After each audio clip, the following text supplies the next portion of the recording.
Bad apartment. There is a ghost in my apartment. Or do I live in it? Now it's hard to say. I never believed in ghosts, poltergeists and any other mystical crap.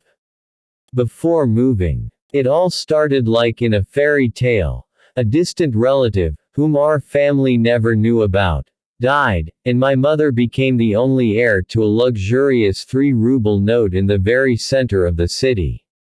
We ourselves are from the suburbs and at first thought to sell the apartment.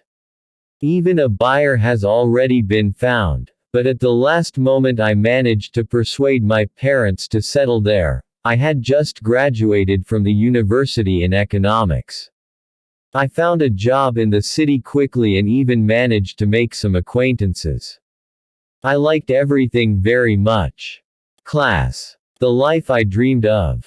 Already a week after the move, I began to notice the first oddities, things lying in one place. It is not clear how they turned out to be completely different from where they were left. Paintings fell by themselves, shelves, a cupboard fell. It was only flowers. The berries ripened in a month. One night I woke up screaming. Screams from my kitchen. As if someone was in unbearable pain. I have always been brave. I grabbed a stiletto heel and rushed towards the sound with a battle cry. But as soon as she ran into the kitchen, everything was quiet. Just in case, I then turned on the lights everywhere and carefully examined the apartment. The door was on the latch, no one was there. The next night someone knocked on my window. To the 4th floor. And you could think of a bird or some idiot neighbor who is playing a trick on me, but there was a palm print on the glass from the side of the street. The most real human palm, her mother. No one would have been able to reach this place from the outside, unless he had climbing equipment. Then it got worse. Somehow I was very late at work, it was already dark when I came home. She opened the door, threw the keys and bag on the floor, flipped the switch in the hallway. Light did not turn on. Just then, a faint glow came from the kitchen. I took out a pepper spray from my bag and slowly walked forward. In the middle of the kitchen stood a little girl. She silently looked at me and smiled. Suddenly, her face was distorted by a terrible grimace, her head was twisted, turned around its axis, and her jaw moved to the side. Blood poured out of the girl's mouth. Here I laid the bricks already specifically. With squeals and screams, I rushed out of the apartment, almost knocking down my neighbor in the stairwell. A neighbor stopped me and began to ask about what had happened, invited me to his place so that I could calm down. I was shaking all over. Return back. Well, I do not. Well, fuck him. Over a cup of tea, a neighbor told me a very interesting story about my former relative. It turns out that the grandmother was a witch. From all over St. Petersburg, suffering people rushed to her. It seems like she was guessing, telling fortunes, spoiling, inducing evil eyes, and even knew how to communicate with the spirits of the dead. Maybe what the hell was left after her. After meeting with the ghost, I was no longer surprised by anything and was ready to believe even in aliens. Returning to the old witch's creepy apartment was, to put it mildly, scary. But spend the night on the street too topic is dubious. I asked a neighbor to come with me to the apartment, to check. Strange, but the light turned on, the kitchen was empty.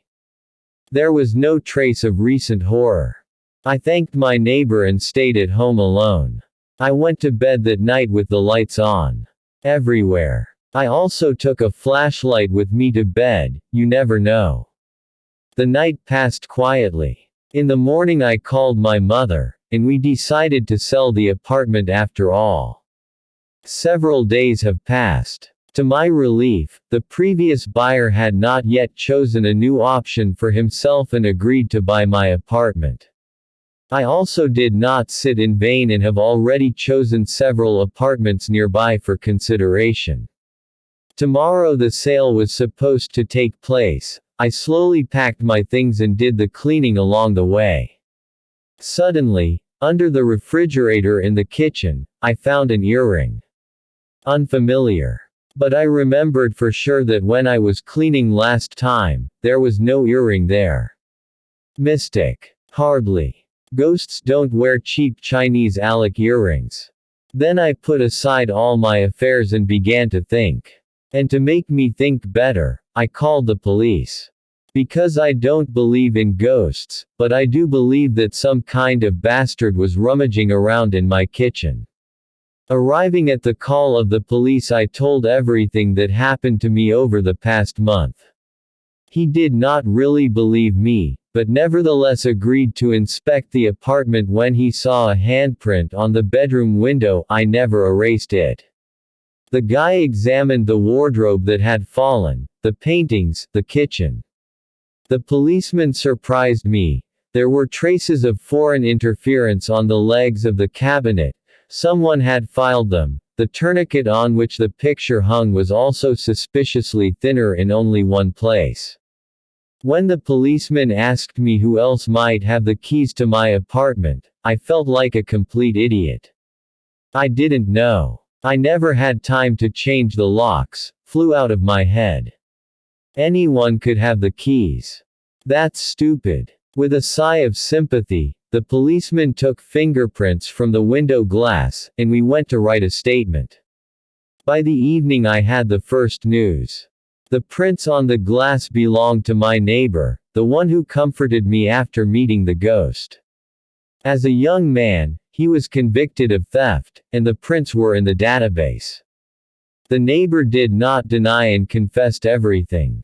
He had the keys to my apartment. My grandmother gave me during her lifetime just in case. The ghost story is also his work. While I was at work, he unscrewed the light bulb in the hallway. Along with his daughter-in-law and son, they installed a projector and plexiglass, organic glass, in the kitchen. Playback video with a ghost turned on remotely. In the darkness, no transparent glass was visible. And after that, they only had to wait until I, frightened with fear, ran out onto the stairs and diverted my attention to remove the projector and glass. The story about the witch was also a fiction. A relative worked all her life as a laboratory assistant in some research institute and had nothing to do with magic. The screams I heard in the middle of the night came from a loudspeaker in the vent adjacent to my neighbor's apartment.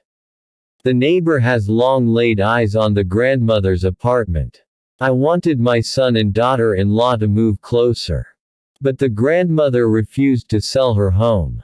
After the death of an elderly woman, the apartment was supposed to go to the administration. There he also already agreed with everyone, since, as the neighbor thought, she had no relatives. Yes, but I ruined all the plans. Our buyer also turned out to be his son. When he was refused, they decided to survive me like that. The neighbor knew that the crime was not serious and, without hesitation, laid out everything. Telling all this with a self-satisfied look of Sherlock, the old asshole did not take into account only one thing. Before her death, my relative also managed to write a statement to the police that the ghost drives her at night. The grandmother died from cardiac arrest caused by a strong shock. So now the neighbor and his family are facing not a ghostly, but a very real term. As for me, thanks to this whole story, I met my future husband, the same policeman who helped me figure everything out. The apartment was not sold, we live there to this day.